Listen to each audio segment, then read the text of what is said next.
What is your purpose here? How many of you are there?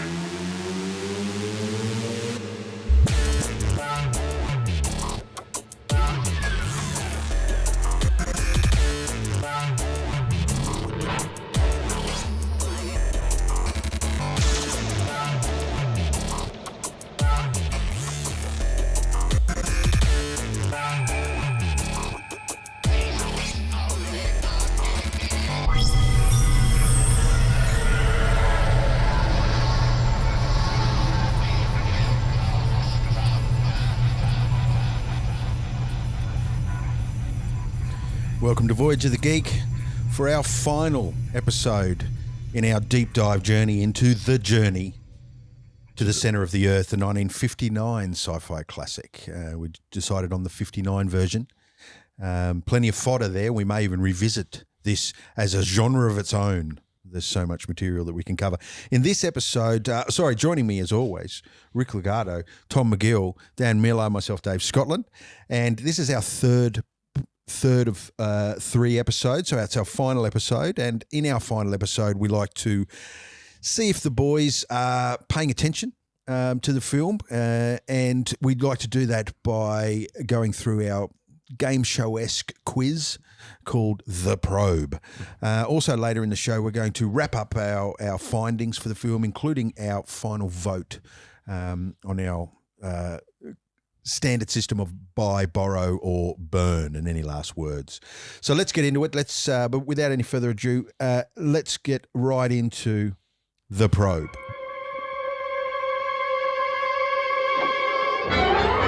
What the hell is going on around here? Back off, man. I'm a scientist. There is no try. Don't cross the streams. I'm sorry, Dave. I'm afraid I can't do that. It may shock you. It might even horrify you. I'm loving it. Every time I hear it, I love it. I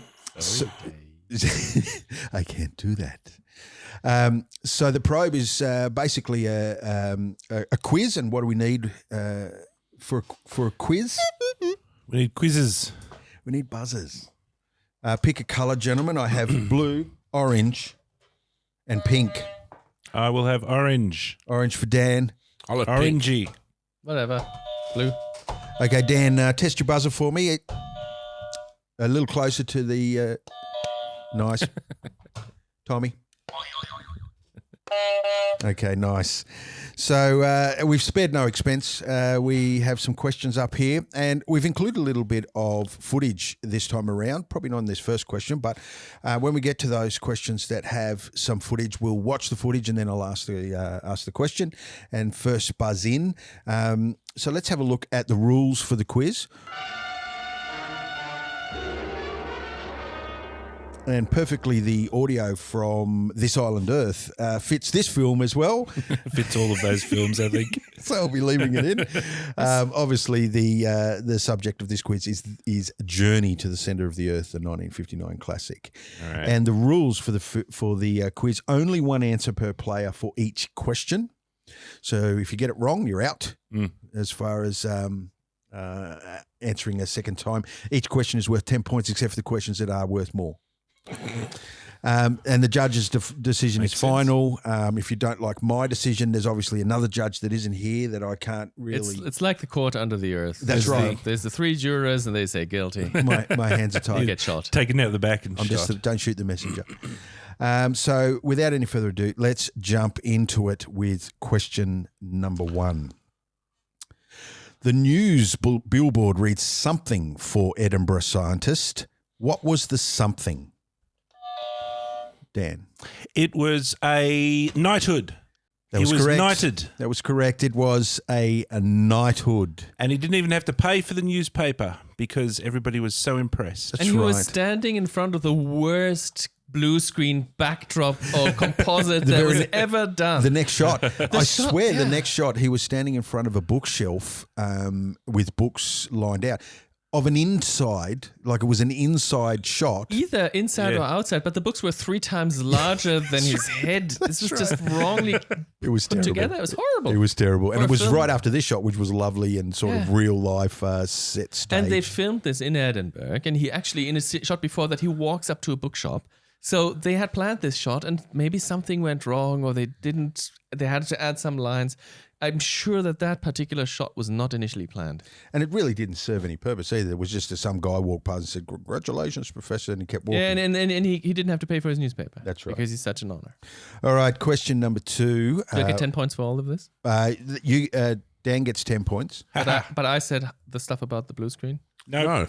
Yeah, no, absolutely, get no points. And you're lucky I didn't code into this that I can't take points off. Won't contribute anymore. It was excellent. It was excellent, Tom. You just don't get points for it. Next question. Watch the clip. It seemed to whisper to me, "Buy me from Professor Lindenbrook." What did you reply? 3 shillings. Tom's jumped in very quick. I haven't read the question out, but I'm going to allow questions when the clip plays for you to jump in. Now, at your own peril, 3 shillings. if you is jump the in too answer. quick before the question comes in, you might not know the question I'm about to ask. Blue whale. What did Alec McEwen reply to The Rock? Now, Tom has jumped in with that answer. I will accept any other answers from the gallery. What did Ewan reply to The Rock? When the rock's going by me, Said, by oh, me. well, can I stay out of it now? The Rock said by me in this flirtatious conversation that's going on here where the Doctor indulges him by saying, He whispers at The what Rock. did The Rock reply? I will take you home and make you my bitch. No other answers going forward? Nope. Okay, nothing. Tommy has put forward. Yeah, he says, only if I can buy you for 3 shillings. And that is actually word Said, for "Only word. if you can be bought for 3 Oh, it shillings." could be bought. Almost. Almost. But he certainly gets the points. Tommy has I jumped in. won that question. That whole scene. Let's not take that too. Let's assume it's authentic. Isn't the correct procedure to write a paper and submit it to the university officially?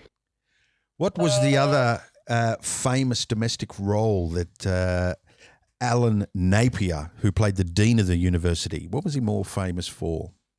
I already beeped you. Yeah, well, you go first, but I'm telling the thing about Marnie.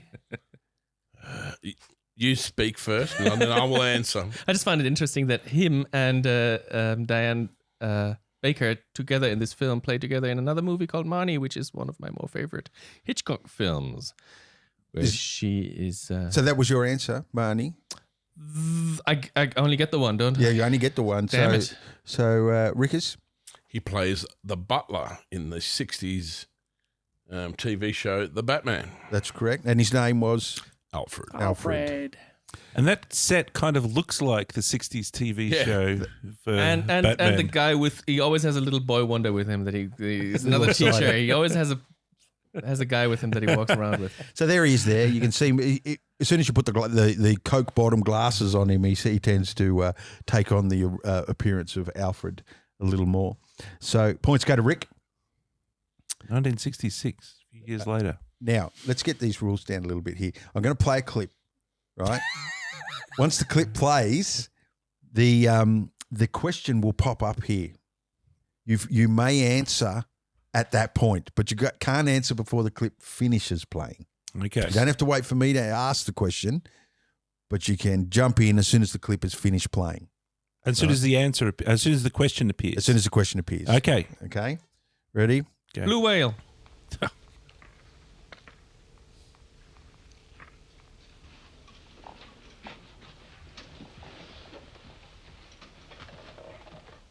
Alec, you mentioned fate. Slight correction. Who was that first? There's Dan. It first. was me. It was Dan. What do you got? I was on the board.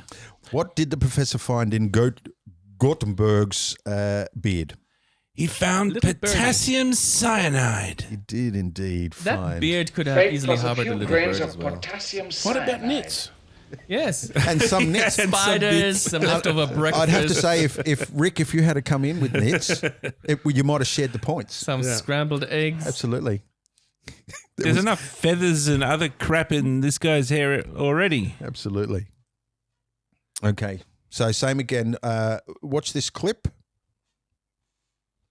Then I'll be very useful. He doesn't understand a word of English. You can't come along. Why can't Carla come along? Rickers. She doesn't have adequate travel insurance. That may be the case. Her hair is too tall. Marge Simpson up there. That also may be the case. She's wearing bizarre, strangely apparelled, restrictive clothing, including buckles and bits of wood I think that actually make too much noise. I think closest to the mark would be Dan. The answer being, You can't come along. You're a woman. You're a woman. you're a woman. And also the police need her for questioning. Yes, she's. I think that gets brought up, doesn't it? It Doesn't does. it say you're going to have to stay here for the investigation of your suspicious investigation of your dead husband? Yes, you can't come along because that's your husband on the table just over there who's dead. So Dan gets Yeah, the he's not points on going to that need one. her anymore. And watch the following clip.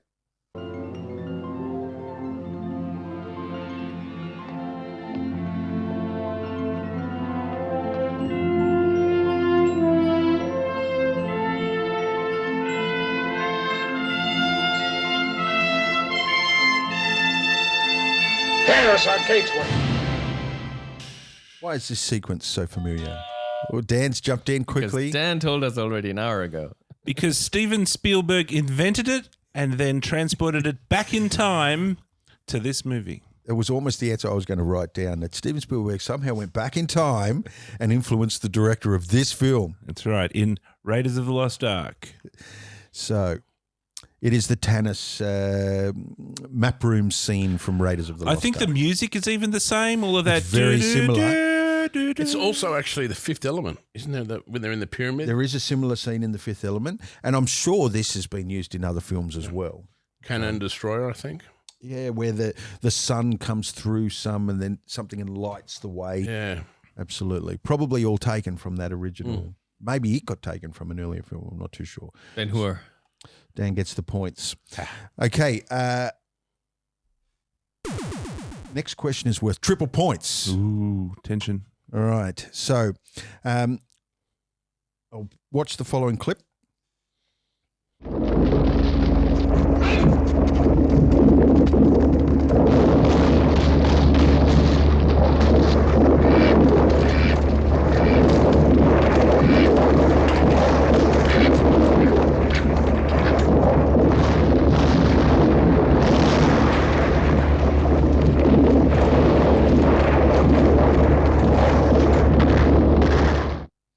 Why is this sequence so familiar?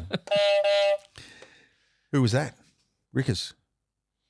Because on the same time traveling trip, Steven Spielberg. Because, of course, if you're going to go all the bother of time traveling, you're not just going to steal one idea. Yes, or implant. Or implant just one idea. That's right. You'll do a sway. Any other anybody else offering anything forward? No? That's it. Raiders of the Lost Ark. Raiders of the Lost Ark. Well, of course, it's from Buster Keaton's 1925 classic 7 Chances. It was stolen. Triple points go begging. Oh, wow. The house wins. That is very true. This sequence goes on and on and on. I had to work out where to cut the bloody You thing. do not find such perfectly round boulders in nature anywhere. At least in Indiana I think Jones, a they have boulder the hits decency. this tree and the tree proceeds to fall down on the stuntman. This is a Buster Keaton moving, so they probably took more care of the lizards than the people. That's a good point. Points go begging. Triple points go begging. Does the house win? That's 30 points to the house. Oh, Dan. There we go. Point scores so far. We have Tom on 10, Dan on 40, Rick on 10. So a tie for second place between Tom and Rick. Dan out in front. I like to think of it as a tie for last place. Yeah. Second sucks. So we have our very next question is question number 8. I'll play a clip for you.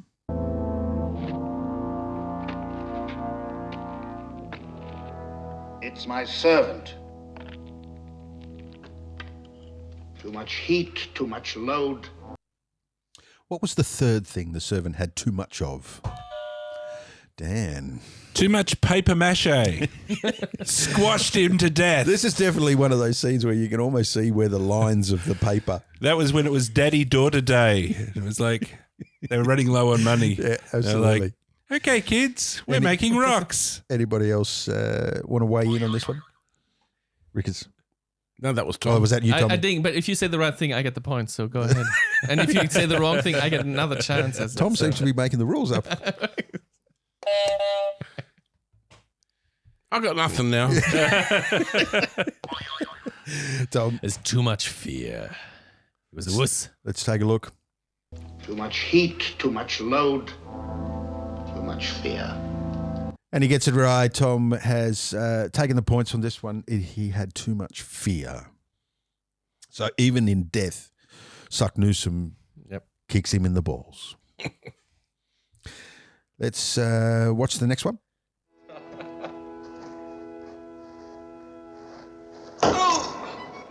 It's like an oak tree. The question is, where's the music coming from? The duck is playing the music. Nope. No, it's not. There you go. There's the duck. No. God, It must be a lizard. Super The happy. lizard is playing the harmonica. Why did the team start skipping and dancing a jig together? Dan.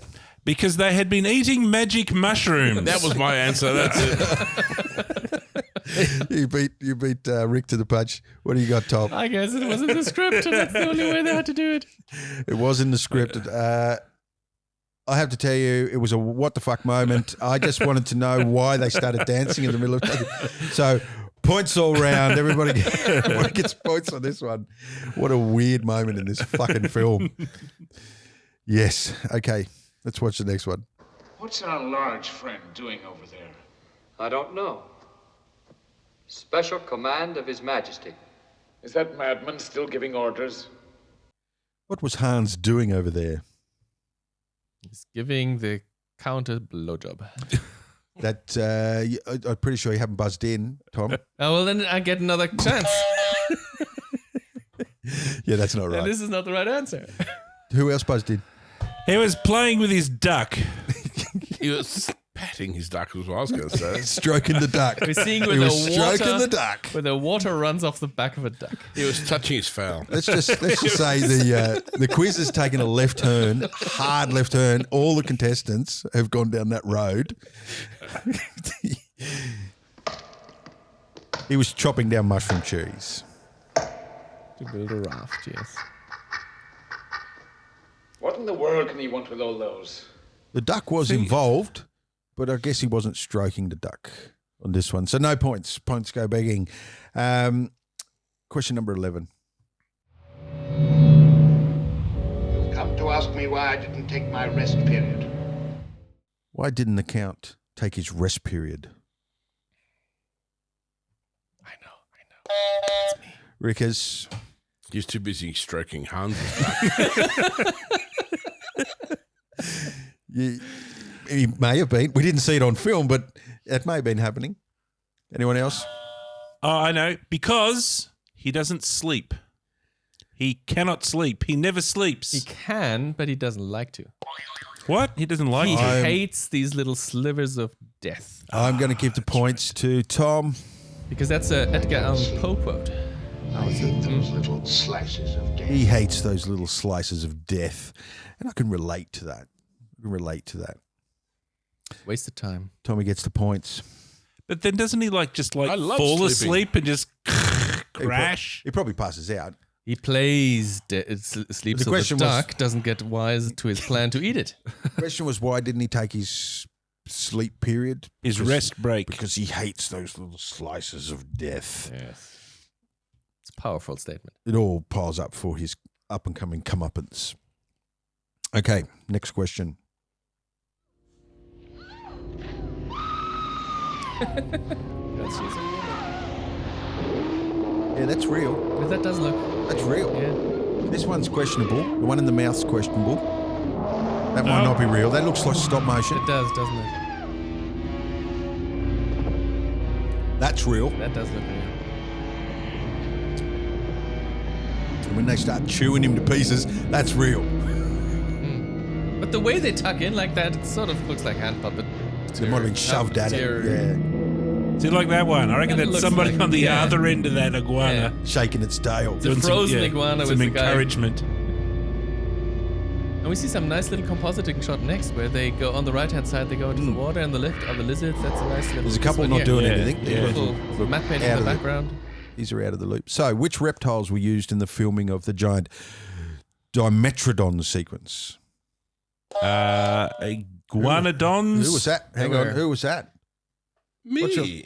That was Rick. Okay, Rick. You forgot to buzz. Mr. I did Miller. buzz. We did it very close to the same time. Yours might not have been close enough to the microphone, so it was a technical problem. Okay. What do you got? It was a pepcac error. Was what? A pepcac error. Problem exists between keyboard and chair. Yes. Iguanas. That's what he said. Rhinoceros iguanas, if you want to be. So you say iguanas? Yep. I say rhinoceros. Yeah, more iguanas. information. They were called rhinoceros. Did you buzz in? I think you did. I did, just Yeah, briefly, you did. but I'm just adding We to should what give the it to others already said. Dan, second time. I said iguanodon. I thought you had said they were going to be dinosaurs. What dinosaurs were Well, they? they were rhinoceros iguanas with large glued-on makeup appliances added to their back. So I'm going to give points all around, which really doesn't affect the scoring in any way, shape, or form. Okay, let's watch the next one. Oh, no, next question is worth triple points. Ooh, pretty quick. Okay. Very good.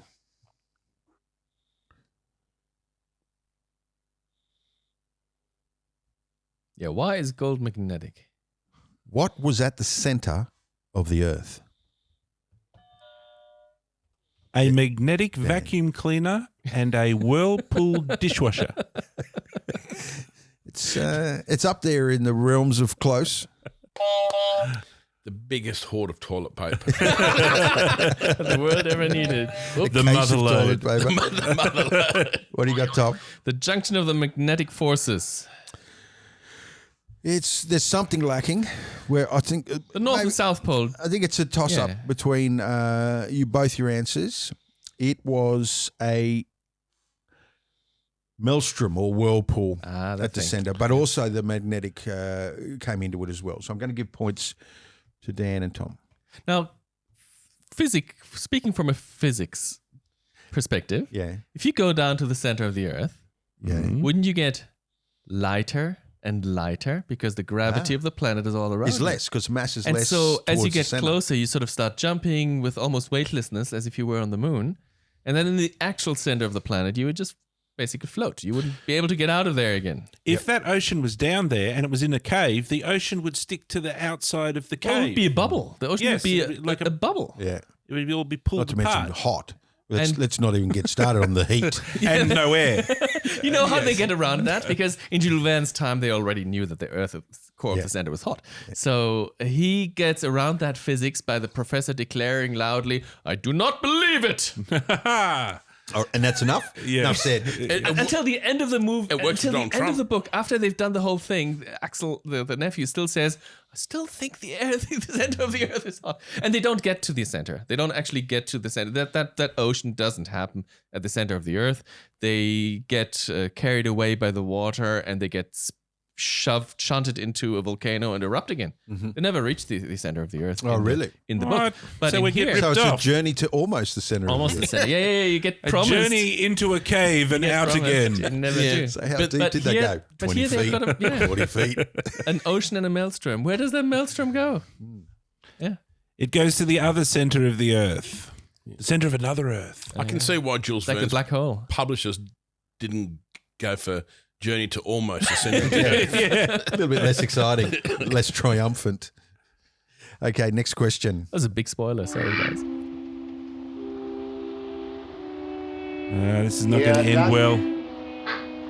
The count is seen following Gertrude the duck into the cave.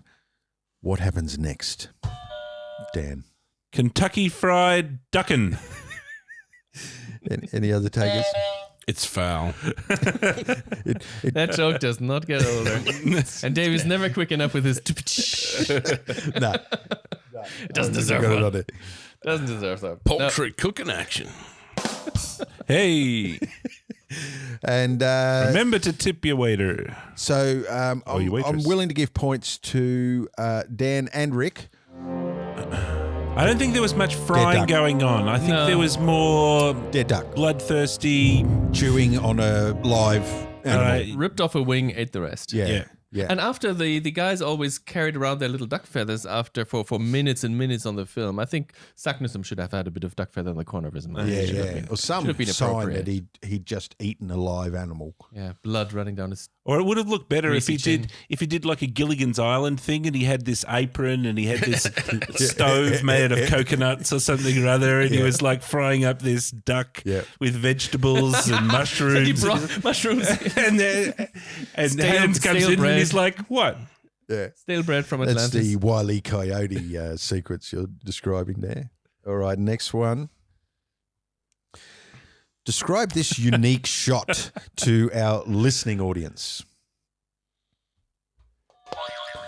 Tom. That shot was like 1 second long or less in the film. Yep. So they're looking through the inside of a mouth in a la what did we say earlier today? The Little Shop of Horrors. Yep. You have that beautiful scene in there as well. Yep. And so there's quite a lot of setup for that particular shot.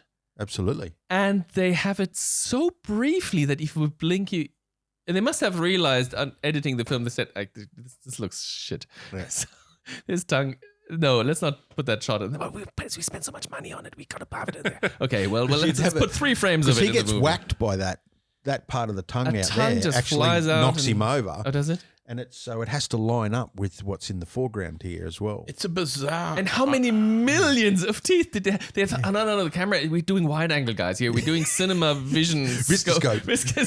We need to have at least 48 more teeth on either side. More teeth. And that little tongue, so little narrow ridiculous. tongue. Yes. Everything about that shot is wrong, and I understand why they hardly show it in the film. I don't understand why they didn't cut it out completely. Well, Tommy gets the points. It's tongue cam or mouth cam. Absolutely. All right, next one. We've got a question, not a clip. Why weren't the humans melted alive inside the altar stone? Aha. Because the lava was really made out of oatmeal. Technically not incorrect. Not the answer I have here, though. They're riding on a cancer dish, which actually insulates them from all the heat. Yes, we'll prevent them from dying instantly and swap it for dying 10 years later. Yeah, exactly. Nothing more to add, Riggers? It was asbestos. That's the cancer that And Tom was referring asbestos to. The points have to go to Rick for accuracy. That's right. Hey, my oatmeal was perfectly accurate. Yeah, I think that's got a point. Yeah, but the judge's decision's final. And wrong. It's always been wrong. A massive form of asbestos. A massive form of asbestos. I had no idea what serpentine was before I had to research this question. Serpentine is a natural formed deposit that has naturally occurring asbestos found in it. Because I think there's other forms of asbestos. So Rickers gets the points. It's rather unfortunate. Serpentine sounds fun. It does. Sounds Asbestos cool. Sounds a lot less deadly. Somebody was said, very fun do you want a whole bunch of serpentine? We can do some serpentine tiles in your bathroom. Yeah, You'd go be for like, it. hell yeah. I want that. That's what I want. In the 1959s, the same held true for asbestos. Yeah, that's right. It was a wonder product. Yes, slightly furry. You had oven mitts, oven mitts made of it. All right. Next question. Watch the clip. The best scene in the movie. Excuse me, ladies. Excuse me. Why was Alec naked and backing away with a sheep in his arms? I knew Rick would be quickest. What do you got, Rick? He was patting hands, Doc. This is all the things about sex that I always wanted to know, but I was always afraid to ask. This is what happens after a long night of magic mushrooms. Yes. They didn't actually go to the centre of the earth. They just got on some magic mushrooms and shagged a few farm just animals. ran around the forest for like, they all came out naked. Turns him to a man. So the answer, of course, is that a volcano blew his pants off, and you can take the boy out of New Zealand, but I wonder if I could say that if I'm ever caught not wearing pants by a policeman. I'm sorry, Constable, a volcano blew my pants off. The evidence. You're never going to believe this. It'd be worth a try. You're never going to believe. I know what would end up in the transcript. And at the end of it, you say, would you like a mushroom sandwich? Who was closest with that one? Who knows? Me. I can't remember. Nobody said New Zealand. Yeah, I don't think anyone said the pants got blown off or that. I was thinking it. He was tampering with a sheep. I saw it in a movie. All right, last question. I thought it would catch in your throat. What caught in the professor's throat? Duckwing. Just a duck for dinner. I don't know. It sounded like that. Well, it sounded like the secret password to a code, because the way she says it, she says, "I thought that would catch in your throat." It sort of is a secret password to a secret code. Yes, it was. Marriage proposal? He was going to propose that she move in with him, and the word propose is what she was hinting. Didn't want That's to. right. I'm going to give Didn't the want points. to use it like that. I'm going to give the points to Rick and Tom. Well, what do you propose? That's not a word I bandy about, Professor. What did I say? Which word? I thought it would catch in your throat. So it was the very word propose that caught in his throat, which is a secret code to secret business. Muddled-headed that you never want to professor. unlock. Always thinking about work. Alec didn't propose to the sheep. He just took it and had his way with it. So that's how man does it. That's a proposal. Where's our Indecent proposal. I like Dan's Propose answer afterwards. better. A duckling. Oh, we got some big points. There are some big points in the house. Whoa. Ill-begotten. Oh, Tom has come home in that last question, sharing the points with Rickers, and Shared win. taken the victory from Dan at the death. Dan's been robbed. Yep, Dan I has agree. been. But what can you do? So that is You're our, like the evil Sackmusson who went down and stole my Sack glory from the center of the earth. I'm very confident you've not said that word the same way twice. Sack ball, sack. Honor that is rightfully mine. So our the probe quiz for our second outing goes to Tom. Boo. By the skin of his Yeah, teeth. me too. Boo. Our carryover champion, Rick. Coming last. Or second, third. Last is... Actually, we is- should say what the scores are for the viewers. Oh, for the home viewers. Yeah. Tom scored 110 points. Dan, 100 points, very close, second place. And then third place, 50 points for Rick. who at least maintained his dignity. Who helped? There should be some bonus points. I'll try to work the code out later on because Rick managed to put the came foul to the joke party in. with some excellent answers. They weren't correct. They were a mile off base, but they were hilarious and they were excellent. And that deserves some And they points. all had to do with poultry. Next time around. What the hell is going on around here? Back off, man. I'm a scientist. There is no tree. Don't cross the streams. I'm sorry, Dave. I'm afraid I can't do that. It may shock you. It might even horrify you. Before we close out the show and close out our expose of this 1959 in-depth sci-fi analysis classic, how about we throw it around the table for any final thoughts on the film? What are what's your final review recommendation for the film, as well as our score based on our buy, borrow, burn rating system? Dan, start us off. I was edging on buy, but I'm feeling more of a borrow. Okay, not worthy of the collection. Yeah, I don't know. Ben-Hur It's tough. might have just beaten it out Again. Yeah, no. 40 years later. Yeah. Oh, 57. Bloody hell. So 60 years later. 40, 60 years later, yeah. Oh, so I think it's definitely worth a watch, but for me, I think it's a borrow watch. A borrow watch. You can get it on YouTube. It's up on YouTube. Is it? In its entirety? www. Tommy. Love it, own it. Own it. Nice. Absolutely. I'd probably buy it. Have it in the collection. I'd have it in the collection. Probably wouldn't, I'd wait for 2 for 1, Yeah. 2 for $30. Get it out of the bargain bin. Yeah. But you'd spend some money on it. I would definitely spend some money on it. Yep. I'm similar. If I came across this film on a Saturday afternoon, movie matinee on television, I'd watch it for its nostalgic value and for its time. It was a well-produced film. I think it's pretty solid. And it took itself pretty seriously as well. So I would give it a buy. I'm buying this film.